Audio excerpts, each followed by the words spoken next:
Chief here for CTT. I found out what my problem was last week. I had taken some still photographs and I had hit the lock button, so therefore it locked the aperture to where it wouldn't run automatic. So that's why last week's video was out of focus. Hey, learn something new every week. I'm still learning about this camera. I mean, I'm used to point and click and shoot. Now I got one that records videos. So we're still at Fort Huachuca, Arizona. Like I said, we had our talk with who we call the warrant officer god, Rex Williams. And then while we're in that 2 to 3 weeks of giving briefs and getting more classes, he talks to each of us by MOS. So he calls in the 352 Charlies. There's 4 of us, 3 males and 1 female. And we are a very educated bunch. The female has like a doctorate, if I remember, or a master's. I can't remember which. I got a BA and a BS. And one of the other warrant officers, he's got a BA or something like that. And then the one guy has no education. Excuse me. Come on. Snickers is in my lap. So he looks around and he's like, wow, he says, I'm going to be the least promotable out of all of you, because the warrant officer that didn't get promoted while I was stationed in Hawaii at 17 years, I don't know if I talked about that while I was there in Hawaii, but a warrant officer, CW2, did not make 3. And he looked at the other members of his group and he was the least educated. He did not have a college degree, so he got out at 17 years and he was not a happy camper because he wasn't going to get any retirement because he was still considered a reservist, so his only hope of doing 20 years minimum was being called up as a reservist slot, but he didn't get any. He went to Fort Huachuca, but I didn't see him while I was there, so I don't know if he got a stable job there or not. So Rex looks at me and he says, why didn't you submit your packets sooner? He says, you've been perfect. And he says, why are there no packets coming out of Fort Stewart, Georgia? I said, I don't know. He said, what help did you get from your fellow, or from the warrant officers there? I go, none. Basically, the one that took over for me just monitored my progress and would say, yeah, you're doing good. I said he didn't help me whatsoever, filling out anything or doing all that much. He just said, yeah, you're doing good, as I made my progress. He says, okay. He says, I know a couple warrant officers there, so I'm going to have a talk with them, because he says I need more packets. And what's kind of funny is that he did talk to them, because years later I would meet my warrant officer mentor, so to speak, and he would tell me, yeah, right after you submitted your packet, so-and-so submitted theirs, so-and-so submitted theirs. And I said, yeah. And then I told him the story. I said, well, yeah, there was a sergeant, staff sergeant, that used to work here, and he said he submitted a warrant packet before he left, but you told him to go do tactical one more time. He goes, yeah. I said, he's now a recruiter and hating life. He says, oh, really? I said, yeah, he's on his way to recruiting school about now.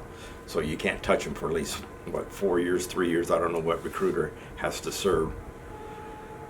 So after we did our 2 to 3 weeks together, we all split up into our, like I said, our MOS schools, just to do the refresher course, so to speak. And we had a good instructor. He was a CW3. We got treated with respect. There was no more of this looking for TAC officers, because now we're all wearing, warrant officer rank, even though it's W1. This is my 4. I'm not gonna go through the ranks while I'm going through this. I'm a 4.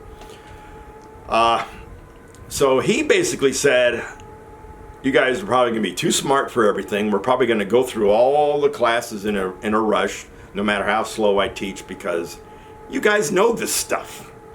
He says, I don't have any bear overs. And I will find out later in my career about one of those bear overs. Oh my goodness, that will be a story. So he says, when I let you go home early, if you are stopped by any regular officer who you think runs this school, you tell them you're doing research. You're going to the library, you're going to the the pamphlets warehouse, because back then you could go and get all the TMs, FMs, training circulars, pamphlets, anything that you wanted. If they didn't have it available at their warehouse, they would order it for you. So he says, that's what you're doing. You're never released for the day. So our female, her husband was going through BNOC at the same time. So one day we got released early. Her husband happened to be on break, and I can't remember the rank of this officer. He came through. What are all these warrant officers doing in my hallway? And why do I have a warrant officer talking to a staff sergeant? And of course my female warrant officer pipes up, well, we're married. Oh, okay. Well, why are you not in your classroom? And she blurted out, though, we've been released for the day.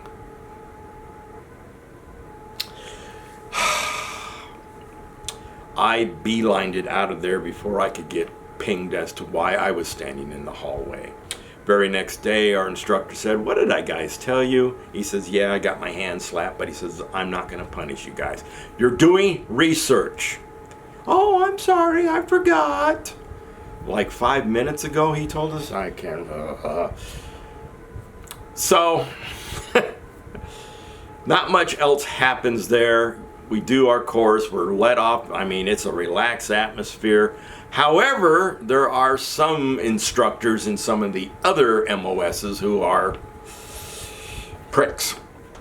One of them is, I think, a high-ranking CW3. I think he was. I don't think he was a 4.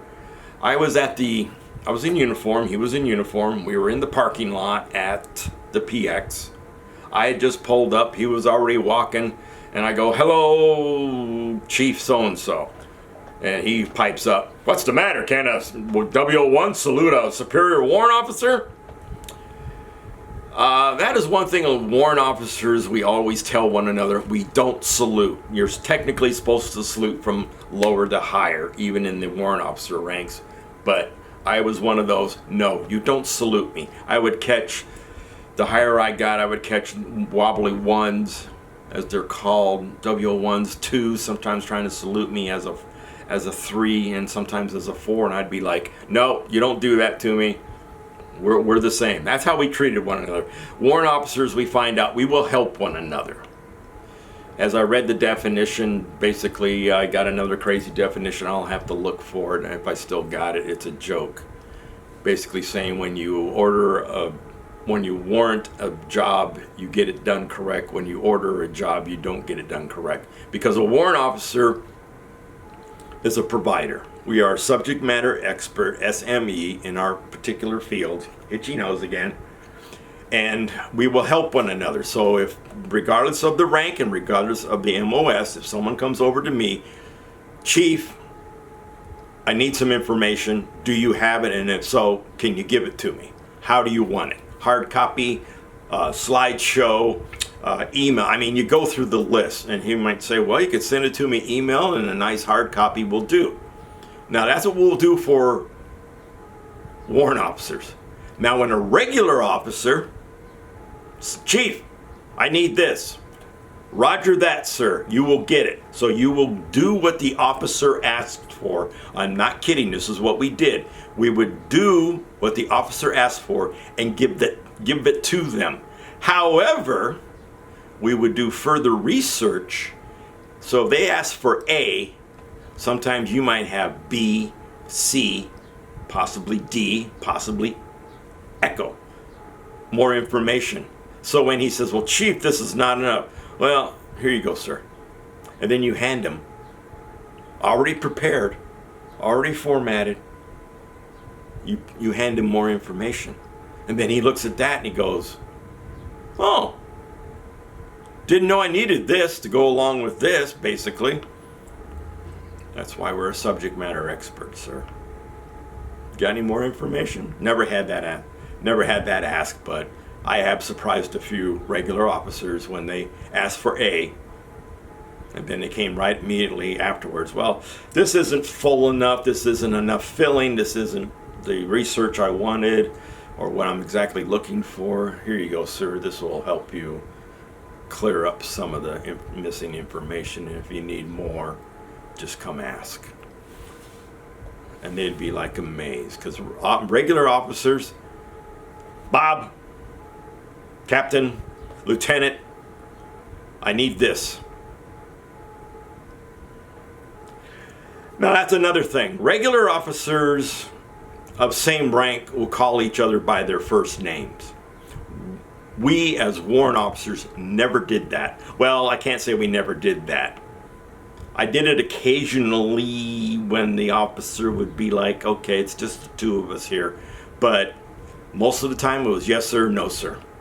Many of us warrant officers treated regular officers with the respect that they deserve, the same as us. We're a regular officer too when we finally make CW3. I think I've explained that. If not, I'll explain that later on when I do make CW3. But most of us treated officers as if we were still enlisted members, because enlisted members, you always call them sir. You would never call an officer by his first name. Never. If you did, sometimes you'd be like, hey, are you two chummy? And then, that would cause all kinds of crazy questions and situations you don't want.